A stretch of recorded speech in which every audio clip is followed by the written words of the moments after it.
घना जंगल, चारों तरफ सन्नाटा और उस सन्नाटे के बीच एक पुराना टूटा हुआ कुआं। गांव वाले कहते थे कि उस कुएं के पास रात में जो भी गया वो कभी पहले जैसा वापस नहीं आया।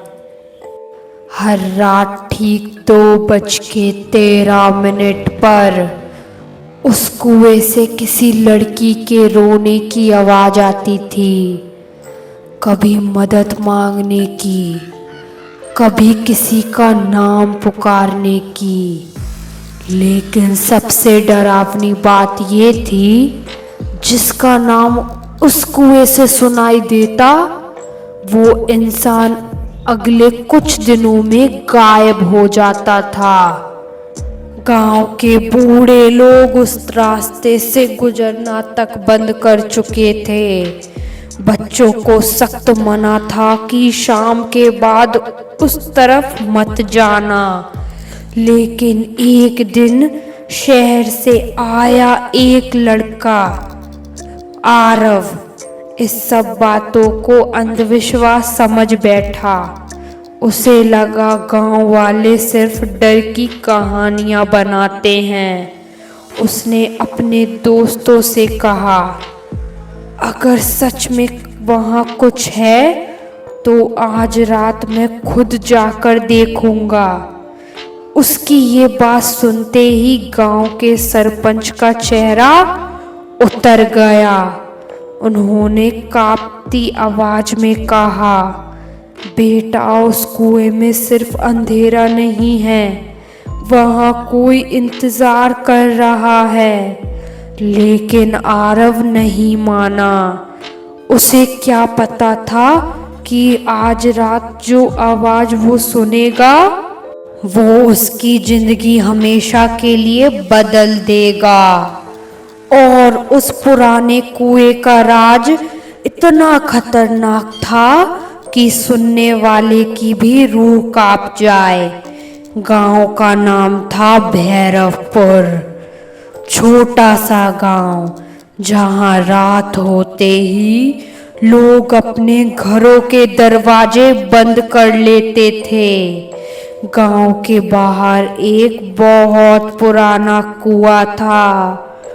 उस कुएं के चारों तरफ सूखे पेड़ थे और उसके पास हमेशा अजीब सी बदबू आती रहती थी।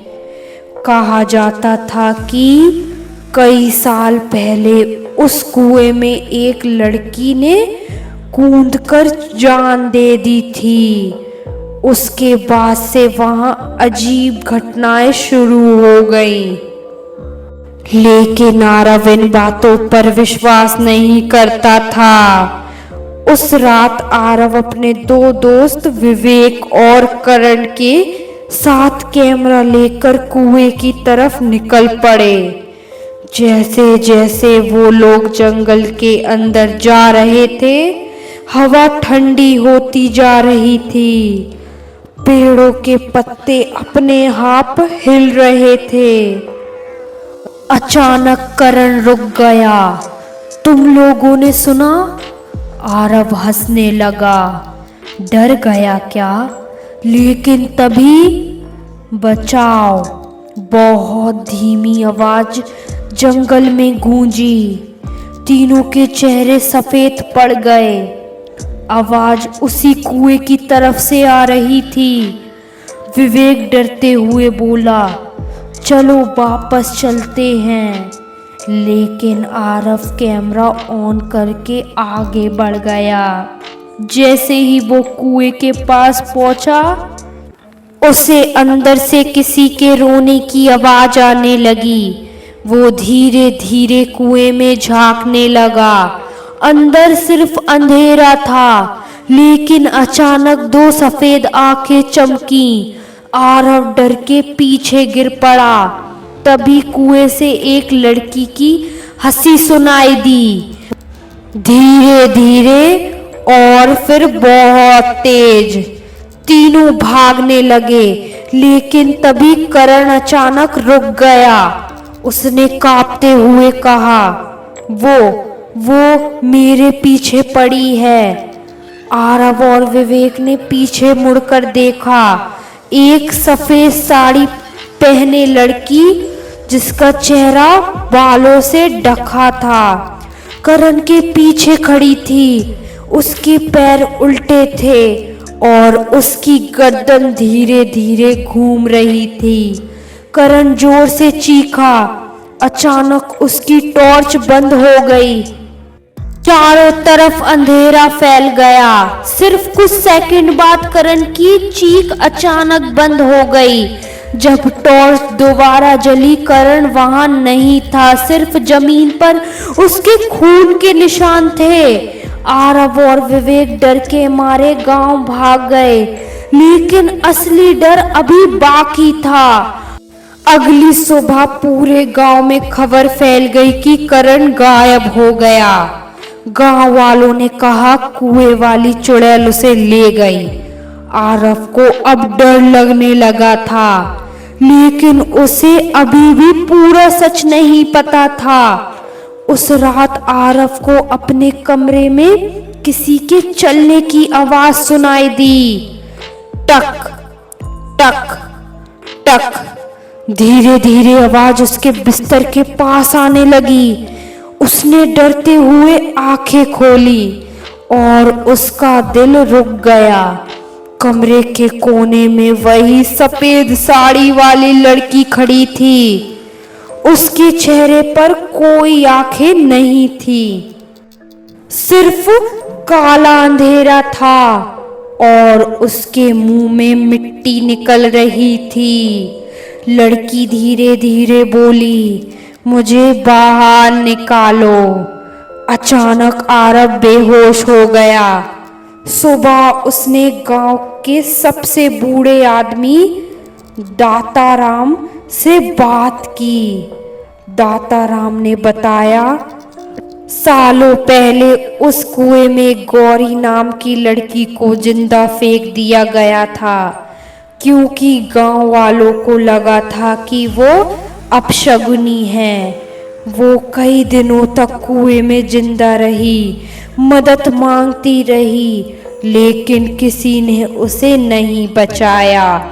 मरने से पहले उसने बदला लेने की कसम खाई थी।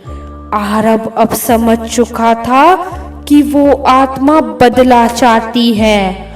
उसने फैसला किया कि वो गौरी की हड्डी कुएं से निकालकर उसका अंतिम संस्कार करेगा। उस रात वो फिर कुएं के पास पहुंचा। जैसे ही उसने रस्सी नीचे डाली, अचानक कुएं के अंदर से सैकड़ों हाथ बाहर आने लगे। सड़े हुए हाथ जो उसे नीचे खींच रहे थे। आरव चीखने लगा, लेकिन तभी उसे नीचे एक लड़की का कंकाल दिखाई दिया। उसने पूरी ताकत लगाकर कंकाल को बाहर खींच लिया।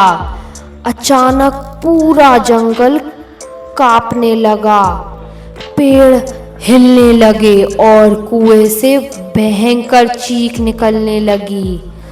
तभी सफेद साड़ी वाली लड़की उसके सामने आ गई। इस बार उसका चेहरा दिखाई दे रहा था, आधा जला हुआ चेहरा, काली आंखें और खून से भरी मुस्कान। वो जोर से चिल्लाई, अब बहुत देर हो चुकी है। अचानक जमीन फटने लगी। आरव डर के पीछे भागा, लेकिन तभी उसे करण दिखाई दिया कुएं के अंदर। वो अभी भी जिंदा था और मदद मांग रहा था। आरव उसे बचाने के लिए वापस गया, लेकिन जैसे ही उसने उसका हाथ पकड़ा, करण का चेहरा बदलने लगा। उसकी आंखें काली हो गईं और वो डरावनी आवाज में बोला, अब तू भी यहीं रहेगा। अचानक आरव कुएं के अंदर गिर गया। पूरा जंगल शांत हो गया। अगली सुबह गांव वालों को कुएं के पास सिर्फ कैमरा मिला। उस कैमरे की आखिरी रिकॉर्डिंग में आरव की चीख सुनाई दे रही थी और फिर एक लड़की की हंसी जो आज भी हर रात उस कुएं से सुनाई देती है। तो दोस्तों, ये थी पुराने कुएं से आती आवाजें की खतरनाक और रहस्यमयी कहानी। लेकिन सोचिए, अगर आपको भी रात के अंधेरे में किसी पुराने कुएं से अपना नाम सुनाई दे, तो क्या आप वहां जाने की हिम्मत करेंगे? कहते हैं आज भी भैरवपुर गांव में रात 2:13 पर उस कुएं से रोने की आवाज आती है और जिसने भी उस आवाज का पीछा किया वो कभी वापस नहीं लौटा। अगर आपको ये डरावनी कहानी पसंद आई हो तो वीडियो को लाइक ज़रूर करना और चैनल दरवाजे का राज को सब्सक्राइब करना, क्योंकि अगली कहानी इससे भी ज़्यादा खतरनाक और सच्ची होने वाली है। और याद रखना, कुछ आवाज़ें इंसानों की नहीं होती।